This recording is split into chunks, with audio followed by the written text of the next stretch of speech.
வணக்கம்.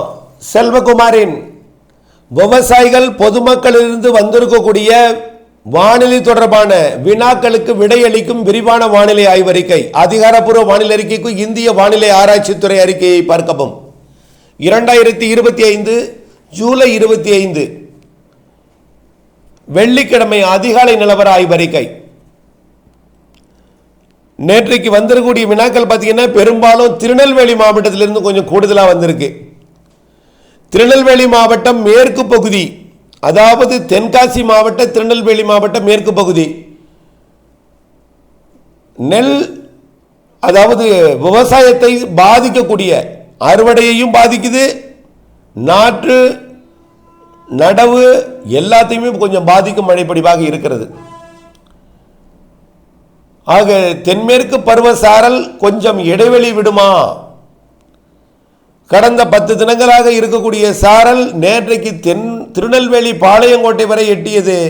ஆனால் அது மேற்கு பகுதியில் கொஞ்சம் ஒரு வாரத்திற்கு இடைவெளி விட்டால், ஒரு 15 தினங்களுக்கு இடைவெளி விட்டால் கொஞ்சம் வாய்ப்பாக இருக்கும் விவசாய பணிகளுக்கு என்று கேட்டுக்கொண்டிருக்கிறார்கள். அவர்களுக்கான பதில் இதில் இருக்கிறது. அதே போல தூத்துக்குடி மாவட்டம், விருதுநகர் மாவட்டம், ராமநாதபுரம் மாவட்டம், பெருநாளி உள்ளிட்ட ராமநாதபுரம் மாவட்ட பகுதிகள், திண்டுக்கல் மாவட்டத்தோட ரெட்டியார் சத்திரம், ஸ்ரீராமபுரம் போன்ற பகுதிகள், அதே போல பல்வேறு மாவட்டத்தில் இதுவரைக்கும் மழை இல்லாத பகுதிகள், ஈரோடு மாவட்ட பகுதி, அரவக்குறிச்சி, பழவிடுதி மற்றும் மணப்பாறை, புதுக்கோட்டை மாவட்டம் பகுதி, கந்தர்வக்கோட்டை உள்ளிட்ட புதுக்கோட்டை மாவட்ட பகுதி, அதே போல பல்வேறு மாவட்டங்களில் மழையை எதிர்நோக்கி இருப்பவர்களுக்கான மழை எதிர்நோக்கி எப்பொழுது மழை என்று கேட்டிருப்பவர்களுக்கான விடை அறிக்கை இது. பெரும்பாலும் மழை தேவைப்படுகிறது. ஒரு 10% இடங்களில் கொஞ்சம் இடைவெளி தேவைப்படுகிறது. அந்த 10% இடம் திருநெல்வேலி தென்காசி மாவட்டத்தோட மேற்கு பகுதி. அதே போல அணைகளை நிரப்பி இருக்கிறது, எங்களுக்கு மழை போதும், ஆனால் காற்று பகுதிகளுக்கு, அதாவது ஆற்று பாசனம் கிடைக்காத, பிஏபி பாசனம் போன்றவை கிடைக்காத, அதாவது வானத்தையே நம்பி இருக்கக்கூடிய பகுதிகளுக்கு மழை எப்பொழுது அதுகளே இருக்கு, ஆற்று கரையிலேயே இருக்கு, பாசனம் கிடைக்காத பகுதியும் இருக்கு. அப்படிப்பட்ட பகுதியில் மழை எப்பொழுது என்று கேட்டிருக்கிறார்கள் நிறைய பேர். எல்லோருக்கும் ஒரே அறிக்கை தான். பொதுவாக தென்மேற்கு பருவமழை நல்ல ஒரு ஸ்ட்ராங்காக ஒரு தீவிரமாக இருந்துச்சுன்னா சாரலே தமிழ்நாட்டில் கிழக்கு வரைக்கும் வரும். உங்களுக்கெல்லாம் தெரியும். நல்ல சாரல் மழை இங்கொன்றும் அங்கொன்றும் தூறல் கூட டெல்டா மாவட்டங்களுக்கு கூட போட்டிருக்கு. அது காற்று நுழையும் வழித்தடத்தை பொறுத்து, சுழன்று ஈர்க்கும் வழித்தடத்தை பொறுத்து, மழை மேகத்தை குளிர்விக்கக்கூடிய இருகாற்று இணைவை பொறுத்து. டெல்டாவிலெல்லாம் நேற்றைக்கு மிரட்டும் வானிலை தான் அதிகமாக இருந்துச்சு. மேகமாக உருவாக்க சாதகம் இருந்துச்சு. ஆனால் அந்த மேகமானது மழையாக மாறும் அளவிற்கு குளிர்விக்கும் காற்று இல்லை. அந்த குளிர்விக்கும் காற்று டெல்டாவின் தெற்கு பகுதியில் கிடைத்ததன் காரணமாகத்தான் குன்னலூர் மற்றும் பாண்டி போன்ற முத்துப்பேட்டைக்கும் மன்னார்குடிக்கும் இடைப்பட்ட பகுதியெல்லாம் மழைப்பொழிவை நேற்று முன்தினம் கொடுத்தது. நேற்றைக்கு வடவுள் மாவட்ட பகுதிகளில் ஆங்காங்கே கொடுத்தது.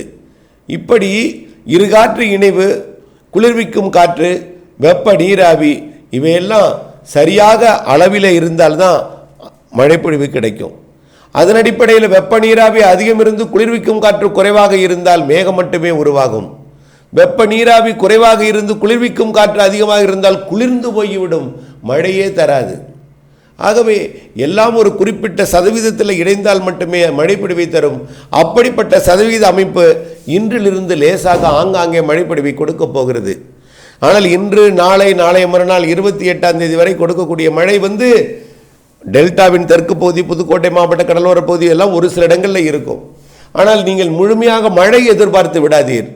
ஆனால் ஒன்றே ஒன்று, திருநெல்வேலி மாவட்ட மேற்கு பகுதி, தென்காசி மாவட்ட மேற்கு பகுதியில் பொழிந்து கொண்டிருக்கக்கூடிய தென்மேற்கு பருவமழை ஒரு 3 நாட்களுக்கு மட்டும்தான். இன்றைக்கு தேதி 25, 26, 27, 28ஆம் தேதி வரைக்கும் இருக்கும், 4 நாட்களுக்கு. 29 காற்று வழித்தடம் மாறும். இதனால் தென்மேற்கு பருவமழை என்பது கேரளா எல்லையோர மாவட்டங்களில் கொஞ்சம் தீவிரம் குறையும். அதே நேரத்தில் வரக்கூடிய இறுதி நாளிலிருந்து, இந்த ஜூலை இறுதி நாளிலிருந்து ஆகஸ்ட் 10 தேதி வரைக்கும் வெயில் அதிகரிக்கும். வெயில் அதிகரிப்பது விவசாயத்துக்கு மழை கொடுத்து கொண்டிருக்கூடிய பகுதிகளுக்கு ஏற்ற வானிலையாக இருந்தாலும் வெயிலுக்கு பின் மாலை இரவு இடிமழை பொழிவை கொடுக்க போகிறது. அது கேரள எல்லையோரத்திலிருந்தே தொடங்கும். ஆக கேரள எல்லையோரத்திலிருந்து தென்மேற்கு பருவமழையாக சாரலாக இல்லாமல் கருமேகம் சூழ்ந்து புழுக்க வானிலையை கொடுத்து உப்புசத்தை கொடுத்து மாலை இரவில் இடிமழை பொழிவை வரக்கூடிய 2ஆம் தேதியிலிருந்து கொடுக்க போகிறது. அது 2, 3, 4 என்று 10ஆம் தேதி வரை ஒதுக்கி ஆங்காங்கே கொடுக்கும். வெயிலுக்கு பின் வியர்வைக்கு பின் மாலை இரவிலே கொடுக்க போகிறது. மதியத்திலே மேற்கே தொடங்கும் மழை மாலையில் உள்ளே வந்து வங்கக்கடலோரம் மாலையில் வந்து மழை பொழிவை கொடுக்கும். இரவு நள்ளிரவு அதிகாலையில் கூட கொடுக்கும். எல்லாம் ஒவ்வொரு இடத்துலையும் அரை மணி நேரம் தான். ஆனால் வரக்கூடிய 2லிருந்து 10ஆம் தேதி வரை கொடுக்கக்கூடிய மழை காற்று பகுதிக்கு கொடுக்கும். தென்மேற்கு பருவமழை தொடங்கிவிட்டால் சில பகுதிகளில் மழையே பெய்யாது, காற்று மட்டுமே இருக்கும், குளிர்ந்த சீதோஷ நிலை இருக்கும். ஆக அந்த இடங்களிலே புழுக்கம் அதிகரித்து காற்றை குவித்து, அதாவது இரு காற்று இணைவை அந்த இடத்துல ஏற்படுத்தி மழைப்பொழிவை இடிமின்னல் மழைப்பொழிவை கொடுக்க போகிறது வரக்கூடிய ஆகஸ்ட் 2லிருந்து 10 தேதி வரைக்கும். அதற்கு பிறகு தென்மேற்கு பருவமழை தீவிரமடைந்து கேரளாவிலும் தமிழ்நாட்டின் மேற்கு தொடர்ச்சி மலையிலிருந்தும் மழைப்பொழிவை கொடுக்க தொடங்கினோம். ஒரு 10 நாட்களுக்கு இந்த மாற்றம் தேவைதான். காற்று பகுதிகளுக்கும் மழை தேவைதான். தூத்துக்குடியில் 2.5 சென்டிமீட்டர் பெய்யும் தென்மேற்கு பருவமழை காலத்தில் 3 சென்டிமீட்டராக கிடைக்க தொடங்கியிருக்கு. அந்த மழைப்பொழிவு இப்படிப்பட்ட நிசப்தமான நேரத்தில் தான். தென்மேற்கு பருவமழை திசை மாறி இருக்கும் பொழுது, தென்மேற்கு பருவமழையில் ஒரு இடைவெளி கொடுக்கும் பொழுது அந்த இடத்துல மழைப்பொழிவை கொடுக்கும். மேற்கு தொடர்ச்சி மலை மக்கள் கவலைப்பட வேண்டாம். கன்னியாகுமரி முதல் நீலகிரி வரைக்கும் இருக்கக்கூடிய அனைத்து அணையும் பெரும்பாலும் நிரம்பி விட்டது. பரம்பிக்குளமே நிரம்பி விட்டது, திருமூர்த்தி நிரம்பி விட்டது. பவானி சாகருக்கு இன்னும் ஒரு 3-2.5 டிஎம்சி இருந்தாலே நிரம்பிவிடும். ஆகவே ஒரு 15,000 கனஅடி வீதத்து 2 நாளில் வந்தாலே 2 நாள் வந்தாலே நிரம்பிடும். பவானி சாகர், மேட்டூர் நிரம்பி இருக்கிறது. ஒருவேளை வரக்கூடிய ஆகஸ்ட் 10 வரை சற்று இறங்கு முகத்திற்கு போனாலும் கவலைப்பட வேண்டாம். அதற்கு பிறகு அது முழு கொள்ளளவை கொடுத்துவிடும் அளவிற்கு தென்மேற்கு பருவமழை தீவிரமடைய இருக்கிறது. மாலை இரவு இடிமழை பொழிவை ஒரு 10ஆம் தேதி வரை கொடுத்த பிறகு அதற்கு பிறகு தென்மேற்கு பருவமழை தீவிரமடைந்து அணைகள் மட்டத்தை இறங்கு முகத்திற்கு சென்ற அறைகள் மட்டத்தை மீண்டும் ஏறுமுகத்துக்கு கொண்டு வரும் என்பதில் மாற்றமில்லை. ஆக வரக்கூடிய நாட்களிலே மாலை இரவு இடிமழை பொழிவு இருக்கிறது. சூரியன் குத்துக்கதிர் தெற்கு நோக்கி வர இருக்கிற காரணத்தினாலே வெயிலும் கொஞ்சம் அதிகமாக இருக்கும். தென்மேற்கு பருவ மழை தீவிரம் குறைந்திருக்கும் காரணத்தினால வெயில் அதிகமாக உணரப்பட்டாலும் மாலை இரவிலே இடிமழை பொழிவை கொடுப்பதற்கு உறுதியான சாதகம் தென்படுகிறது என்பதை தெரியப்படுத்த விரும்புகிறேன்.